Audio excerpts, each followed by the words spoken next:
We are Cactus Wrestling. Make sure you hit that like button and subscribe so you don't miss out on future videos. Cactus Wrestling is now available on Spotify and Amazon. And don't forget to check us out on Etsy for all of your Cactus Wrestling apparel needs.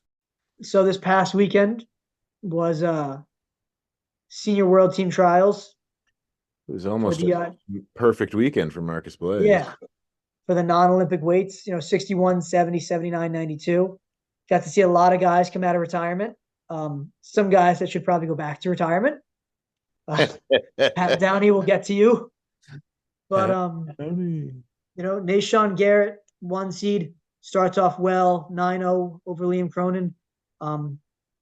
Gets trumped by Marcus Blaze. Blaze wins 5-0. Well, and even before that, Marcus. Well, we'll get to.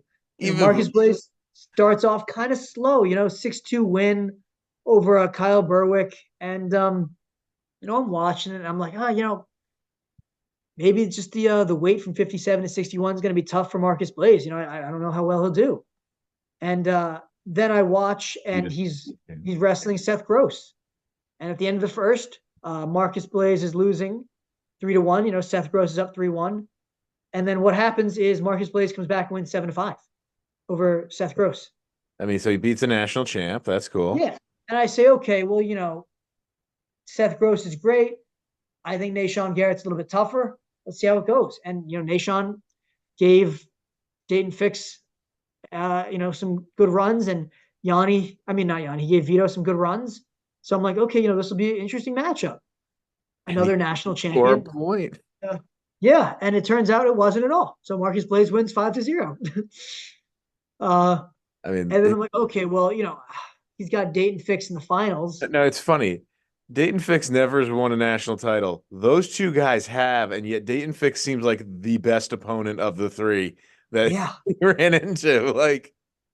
But Dayton Fix was like, hey, this is the challenge tournament, and comes to tournaments, me, I take silver. Yeah, I know how to take silver like nobody's business. So he loses 3-2 to Marcus Blaze. Yeah, controversially, I might add. Yeah. And this is where sometimes the freestyle rules get a little shitty and a little tough to understand.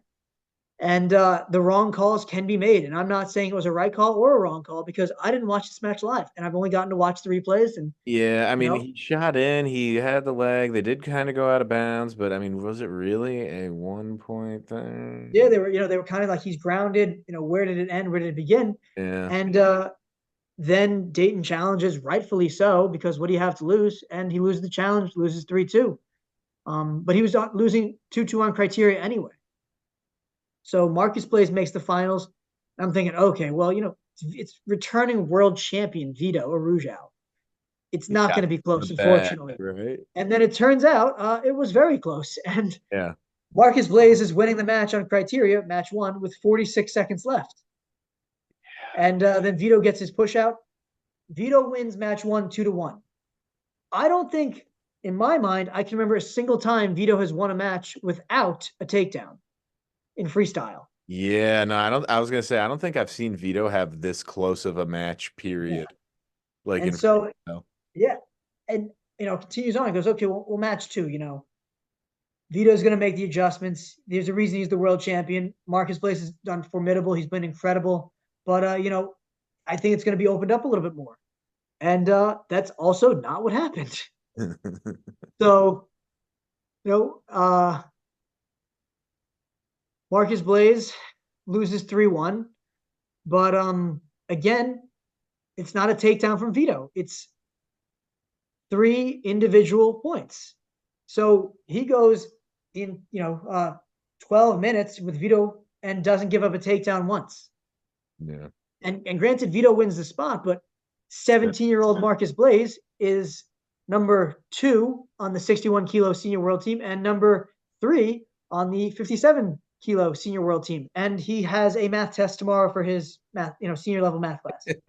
So this is a kid that's not even 18 yet. I mean, it's astounding. Yeah, I don't think Marcus Blaze is. I don't know that I could last like 30 seconds against guys of the caliber he's beating. exactly like when I I was don't think I could. 17. Like, Yeah, it's amazing how talented he is. But the craziest part to me, and because I've been on this Marcus Blaze train, he didn't even win every tournament he was at in high school last year. Like he lost Iron Man. And I'm like, what, how is he? It's just, it speaks to the talent, the depth, and the levels like that these guys are able to move. I mean, the talent in high school is just getting better and better and better. And I coach youth and I coach high school, and getting to see how good my youth kids are and then how much better they get in high school. And then going back to coaching youth and like, wow, I thought you were good when you were in youth. This kid would kick your butt. yeah. And then the depth of it is like, it's not just one guy, it's 1, 2, 3, 4, 5. Like they're all so competitive. And then the ability to just improve and jump levels from the time of last season to through this off season. I mean, it's astounding. Yeah, it is. I mean, And addition, oh, you go first. you didn't even mention Jax Forrest having a I'm close. getting, I was just, I'm getting to it. You know, other guys in this bracket, I was really impressed with Austin DeSanto. I think he's making good jumps. It's still tough to get by a Dayton Fix. So Nico Provo, CT represent, loses to Jax Forrest 10-0 in a minute 48. I actually thought that was going to be closer, to be honest with you. Jax, yeah. Yeah, I thought that had potential to be close. Well, Provo and was ranked pretty yeah, high at one point he last was year. number 1 at one point Yeah, I last year. know. That's what I was Yeah. saying. Like, he's ranked pretty high, number 1.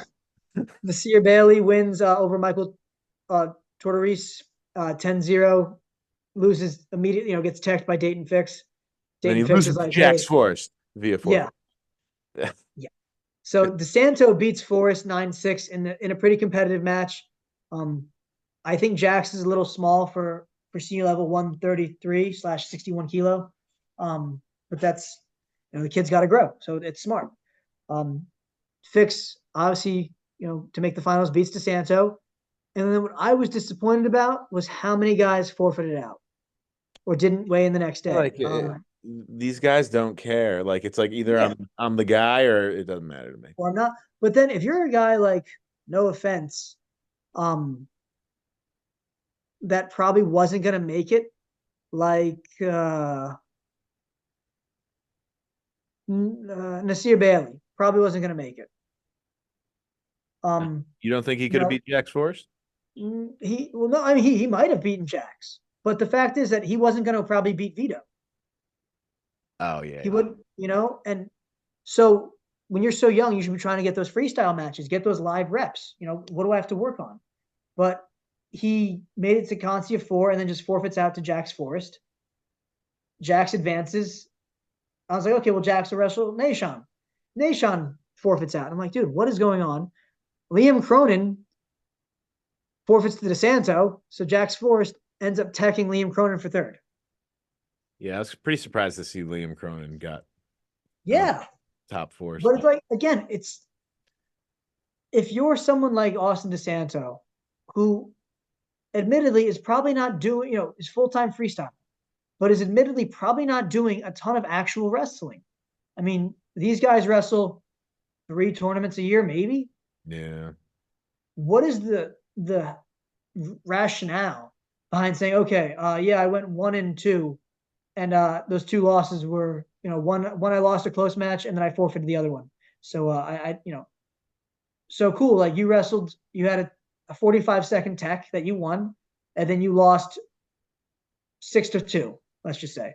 So you wrestled what, 7 minutes this weekend, and you're not going to wrestle again for 4 months? Yes. Like, yep. And it's like, yeah. So I never understood that about senior level freestyle. Why forfeit out? But continuing on to 70, we saw the return of a Jordan Oliver, and James Green. I was going to say, I think more importantly, James Green. We'll get there. We're building that. We're building toward it. Building toward it. Additionally, we saw some CT guys. I was happy to see Ryan Jack wrestle. Vince Bouzakis, high schooler. PJ Duke, high schooler. I'm sorry, what? What about Matt Ryan? I'm getting there. I'm getting there. Matt Ryan, another CT wrestler. Trumbull local, Danbury local for Ryan Jack. Pinheiro Johnson, Bryce Andonian, Daniel Cardenas, Yaya Thomas, and then Will Luan for whatever reason. Hey, because he's not done.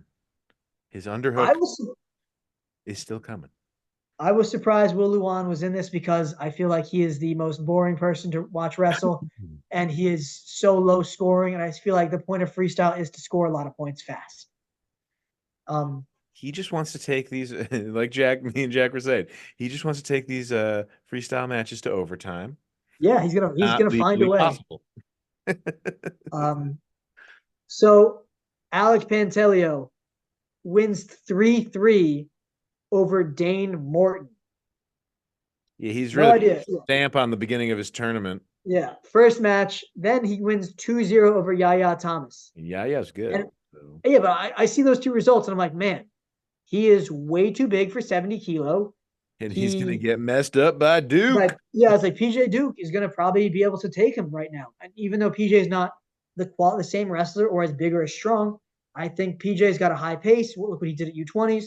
PJ blasts his way to the semis, loses 7-0 to Pantelio, and I go, what the heck is happening? Hey, he started to open up. He just needed those 2 warm-up matches, and he was ready for action. Jordan Oliver, 11-0 tech over Ryan Jack, 8-6 over Bryce Andonian. I'm thinking, okay, Jordan J.O.'s back. Yeah, pretty cool. Maybe. He's got who's he got? And I'm running through the bracket. And I go, okay, it's gonna be Pinheiro Johnson or James Green. James Green tech 10-0 tech in his first match. Pinheiro Johnson wins 11-11 in his first match. Okay, James Green versus Pinheiro Johnson could be pretty cool. Not exactly. James Green wins 10-0 in 3 minutes and 23 seconds. I mean, Jack was saying it. He's like, James Green is going to be back and he's going to run through this weight. That is the opposite of what Jack said. Jack kept saying that James Green is washed up. And I was like, and Eamon, when you watch this video, you better put that in the comments that we had this debate. Can't backpedal now. I mean, I think I was saying Pantelio, Green, and Oliver were the most likely trio to get there. I picked PJ Duke for third. I thought he had a chance, and he actually took third. So hey, look at me.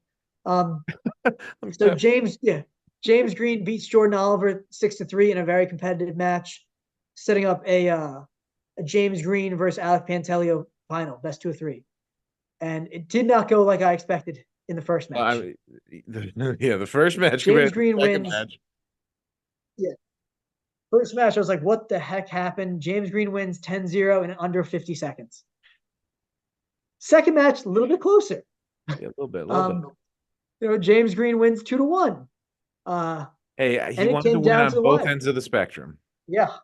2 very close matches, but awesome for James Green. This is a guy that I expect to do some really serious stuff for Team USA. Through the first 2 weights, I really like who we're sending out. Defending world champion and, a multiple-time world medalist at 70 kilos. On the backside of the bracket. Now, did you expect Will Luan to beat Bryce Andonian? No, I did not. We had a commenter that was like, book it. Bryce Andonian winning the spot. And I was like, man, sorry, guys. That's bold to say. Yeah. So, it didn't happen, unfortunately. That did not happen. Will Luan wins 10-6 over Bryce Andonian. And on the other side, Pinheiro Johnson gets teched 11-0 in 1:15 by Cardenas. So I'm like, what the heck is going on over there?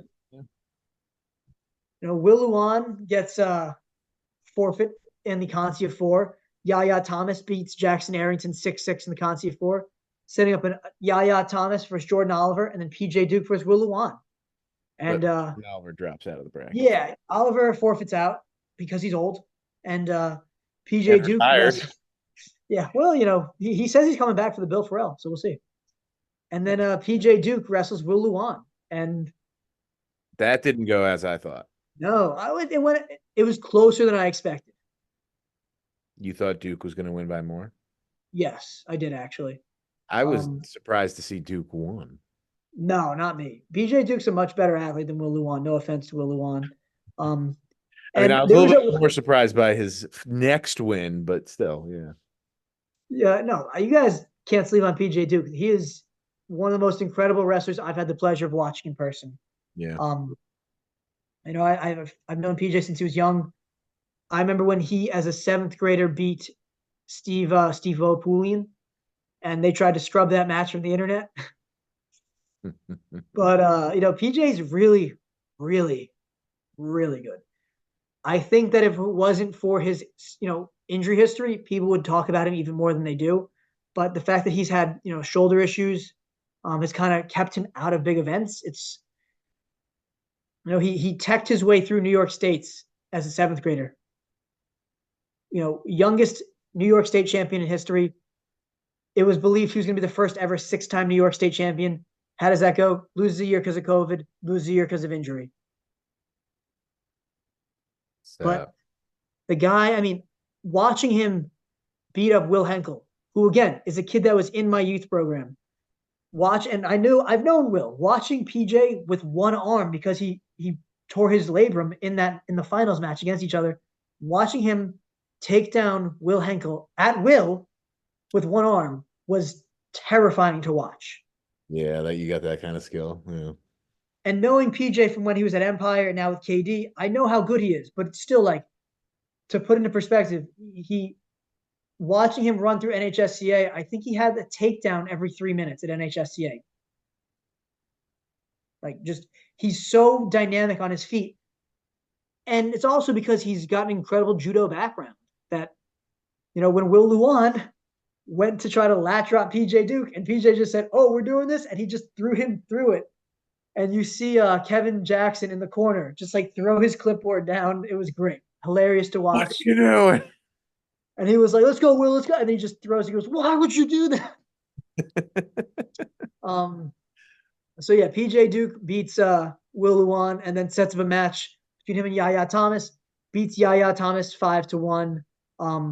Yeah, I tell you, man, very like the opposite type of wrestler of Will Will Luan. Luan. Oh yeah, So the fact that he was able to beat those two guys back to back is pretty impressive, especially since they're both all Americans too. yeah. I think PJ Duke has an incredibly bright future, and I think he's going to be the reason why you see some guys transfer out of Penn State. I'm going to go on the record and say that. I think he's so talented. You're going to see other blue chip guys be like, "Oh, PJ's in, it's his spot, Like man." Levi Haynes. No. We're going to talk about Levi next. He's coming up. Be ready for this because this is quite the Pokemon, or like, rock, paper, scissors, triangle, whatever you want to call it. Pokemon triangle. We love a good Pokemon triangle. So I predicted Chance was going to beat Jordan and Jordan was going to retire. I thought it was going to be this, incredible ceremony because it's in Nebraska and it's just like it comes full circle moment. Not what happened. Not what happened at all. No. So Chance wins 10-0, set over, 7-0, beats Keegan O'Toole 6-0. And I'm thinking, okay, Chance has got a pretty good chance to beat Jordan. On the other side, how's Jordan looking? He wins 13-0 over Sam Beckett. It was a little slow at first, but Jordan turned it on at the end with multiple fours. Haynes He wrestles Levi Haynes. It's the Haynes didn't wrestle him like Mesenbrink. No, yeah, I think Levi Haynes is a little bit more respectful. Yeah. So Levi Haynes, the first time we see him at 79 kilo, so up at 174, 2 weight classes up from where he wrestled last year when he won his national championship. Loses 4-1 against Jordan. I'm like, okay, competitive match. Future is bright for Levi Haynes. That's cool. Derringer, not the retirement I was expecting. Oh no, I was not expecting him to retire at all. That though he's, I mean, it makes sense. He's never been the guy, and he's always right there. But it sucks to be so good, and it's the same thing we saw with Jason Nolf, where Jason Nolf by like the world rankings is like number 4 in the world. And then it's like, oh, who's number 3? They allowed more than one guy to compete. Yeah. Like, good. I've been saying it. It's like, well, Jason Nolf's number 4. Who's number 3? Oh, Kyle Dake. Yeah. Yeah. Sucks. And same thing for Derringer. He's right behind guys that are just at the top. He doesn't have that connection to another country, so you can't compete elsewhere. Nope. And so he wins. Jordan beats him to make the finals, and I think, okay, Jordan versus Chance. It's the rematch. This time, it's going to be Chance again, and Jordan's going to retire, and he's going to have the retirement ceremony he deserves I mean, in Nebraska. it was basically Chance beat him 3 matches in a row because the one match that Jordan took was like a controversial win. Yeah, exactly. So and that's what I'm thinking. Jordan's a year older. How's he going to do it? It's going to be, what the closing of a book on a true legend for not just Americans but for the sport. And Jordan wins 2 straight. He wins 3-0 and then 6-3. And I'm thinking, wow. yeah. Cinderella story for Jordan Burroughs. Go win another gold medal, brother. I think I actually don't know what to think, because every time I feel like I make a prediction about Jordan, he's like, oh, that's what is that what you're going with? And he just does the complete 180s it. Yeah. The guy that beat Marsteller at the Worlds and I think took first or second. Jordan beat. Yeah. Yeah. Every time they've wrestled. Yeah, every single time. But whereas Marsteller's lost to him every single time. So yeah, it's looking good for Burroughs. It is looking good for Jordan. Yeah. But back to the Pokemon triangle. Oh, yeah. Friggin' you got Keegan O'Toole, David Carr in the same bracket. You're like, okay, this is gonna hit. Fireworks. Carr doesn't win the rematch. I'm not surprised. I would have picked Keegan O'Toole to win the rematch. Freestyle especially. Well, so they're both world champions in freestyle. I don't care. I know, I'm just saying. It's interesting. Keegan O'Toole. Like, Keegan gets off to a fast start, takedown to a lace. He's up 8-0 going into the second. And then David Carr claws his way back, still loses 9-4. And I'm thinking, wow, Keegan O'Toole is going to give Chance Marsteller a run for his money. Doesn't. So we see in the Conti bracket, you're following it. You go, okay, you got Kenny Monday. You got, Levi Haynes. You got Evan Wick. You got David Carr. Haynes beating Wick was impressive too, because Wick is freaking massive. So he's like Slender Man tall. Yeah, he's so long. Like, and this is Haynes coming up 2 weight classes and like coming on and taking on the guy like that size. Like, so Levi wins. He's up 8-4 before he pins Evan Wick. Yeah. And you're thinking, wow. Okay, well, who does he have next? Oh, Keegan O'Toole. Yeah, good luck there, buddy. Yeah, he's in trouble. Or is he? Levi Haynes had so much horsepower. Keegan completely sprawled Levi's head stuff, somehow comes up with him, gets the takedown. He wins 6-0. It's not even close. Keegan must be hoping that Haynes is redshirting this year so that and it's Facundo instead. I think he's going to redshirt. I think that, the guys that we saw for Penn State are going to redshirt. This was a test match to see how he does at 74 or 174, 79 kilo. And then we have David Carr versus Levi Haynes. And I go, okay, well, Carr beat, Carr lost to Carr Keegan. Lost to Keegan. And Levi just lost to Haynes. So we got to imagine Levi's going to win. And that is not what happens. David Carr wins 8-2. Yeah, he just dominant. So, and now to round it all out, 92 kilo, the return of David Taylor. Oh, I thought you meant the return of Conor Muir-Sola. Oh, yeah. The return of Pat Downey. Oh, yeah, the return of Pat Downey. So, Pat Downey. Yeah. So offline, we speculated in our group chats, is David Taylor going to enter? Is he not? I know when we filmed, we didn't mention David Taylor because he hadn't registered at the time of the filming. So, and how does David Taylor look? Wins 10-0 in 1:14 his first match. He wins by pin over Marcus Coleman in 1:14 his second. Beats Mike Mock 10-0 in 2 minutes, and then beats Hidley 10-6. Yeah. Setting up a final with none other than Zed Valencia, who's been waiting waiting in the finals. And the first match is close. It's 3-3. Honestly, after that Zahid first looked good. match, if I think if Zahid had beaten Brooks, he would have beat Taylor at the Olympic trials. Like had like he actually beat Brooks in that semifinal or that whatever match and gotten to the best 2 out of 3 against Taylor, I think he would have beat Taylor out for the spot at Well, 86. as Kanye West once said, a lot of people were wondering what I would do if I didn't win. And then he raised his trophy or whatever he goes, I guess we'll never know. Guess we'll never know. And that's David Taylor and Zahid Valencia right there. So Zahid hits an incredible duck under on David Taylor to give himself the lead with 2.5 minutes left. And David Taylor comes back, hits a great go behind, wins 3-3 on criteria. You're thinking, man, this second match is gonna be competitive. David Taylor is up 8-0 before he pins Zahid. So Like David Taylor, hey. I was seeing things from Taylor. Like he looked like he was like effortless at times. Like it was just like, Yeah. oh yeah, I'm wrestling some of the best guys in the country. This In the world even. Yeah, in the world. Like this is nothing. This is Zahid took bronze at this weight last year. yeah, Zahid, returning world bronze medalist. Yeah. I mean, and it's one thing that we've kind of talked about.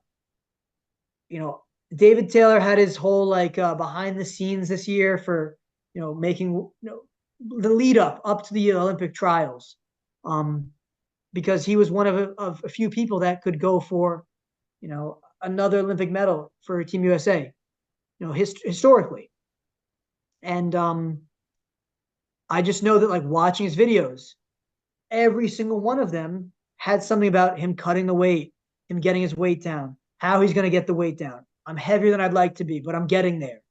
And I think that the David Taylor we saw at 86 kilo was sucked out. And watching him wrestle against Aaron Brooks, and I love Aaron Brooks, but watching Aaron Brooks versus David Taylor, you look at David Taylor, you're like, something isn't right. This is not the same guy that I saw last year. Difference between this tournament and that tournament, like night and day. And I think the same thing could be said about Jordan Burroughs at 74 kilo versus 79 kilo. Yeah. These guys are a little bit older. They don't cut the weight as well as they used to. It's fine to admit that. They're both in their mid-30s. Jordan Burroughs is going to be 36 or 37. Burroughs should have gone for 86 at the honestly trials. Could have done, might have been the better shot. You remember that one time he wrestled David Taylor. And he lost like 5-5 on criteria, like. And it was at and Jordan was like, "Yeah, I weighed in light," and Taylor was cutting down to make 86. Yeah. He weighed in light and still got lost on criteria, like for that match, which is insane. Yep. I think that's a great point. So I'm really excited for David Taylor at 92, and I'm really excited for Jordan Burroughs at 79. David Taylor says the jury's out still if he's going to actually compete at Worlds, but he has been saying that. He's Yeah, trying to build the hype train at Oklahoma State. I know some people that are Oklahoma State fans are like, this is stupid. Your coach should be focusing on folk style. This isn't how you build a program. It worked for Kale. It worked for John Smith. What fires up a guy more? Saying, hey, like, do what I tell you to do, or a guy that doesn't just talk the talk, but is actually walking the walk? Yeah. He's running you guys through, and then he's like, oh, guys, by the way, I just won the world team spot. Yeah. If it's like, hey, like my philosophy, my system, it works. Here's the proof. I competed at Worlds and I win Worlds. However he does at Worlds. Yeah. The proof is right there. And additionally, if you're one of those guys and you go, man, it's a tough practice, but I look over and there's my coach doing the same thing that I'm doing and saying, hey, man, we're in this together. Dude, I'm going to run through a brick wall for that guy. Yeah. But some other guys to mention in this weight class. Hidley did well. I think the future is bright for him. I just think there's a David Taylor and Zahid Valencia sized hole in the way. Yeah, I don't think he can get through either of them. Mike Mock, again, another guy that is traditionally doing well. He took third, wrestled back pretty well after his loss to David Taylor. I was happy to see younger guys like, a young Mirasola brother bouncing back after not the best finish at bouncing back and competing. Yeah, bounce back, compete again, and not place again. Didn't do as probably well as he would have liked. He lost in the Conci of 4 to Marcus Coleman, so that kind of sucked. But I was happy to see Aiden Sinclair, who's going to be a big pickup for Mizzou. And man, is he good at freestyle still? And the return of everyone's favorite Lizard King, Pat Downey, who, The Lizard King losing. What was if every match in the world was 2 minutes, Pat Downey would be pretty dang good. I got to be honest with you. Maybe even 90 seconds, he'd do pretty well. Yeah. But he just got he actually trained. He just, he took injury time and stuff too. And I was like, oh, pulling a classic European wrestler. Yeah. Pat Downey's up. He's, but gives up a 1, then a 2, a 2, a 2, a 4, a 2, a 2. He's up, gets teched 16-6 by, no offense, Maximus Hale, who. Oh, it was Hale, not Stemmet. Yeah, is not like the best wrestler around. He's okay. Ish. He went on a bit of a run, but like you don't think of him typically as a top guy. I mean, in you don't freestyle. think of, Downey just wrestled Carter and was winning after the first period. Yeah, Max Hale is going to be an issue for him. Yeah. Or, Downey even made a world team a few years ago. I mean, Grant, it's been actually been a long time since then. And then how does Pat Downey do in his second match? He defaults out. He doesn't wrestle. The Lizard King bows out. Yeah. But I gotta say, man, this is a very, very tough world team coming in. You got Vito, you got James Green, Jordan Burroughs, David Taylor. I mean, this is going to be a lightning team to watch. And I love to see our high school guys mixing it up still at these, senior level events.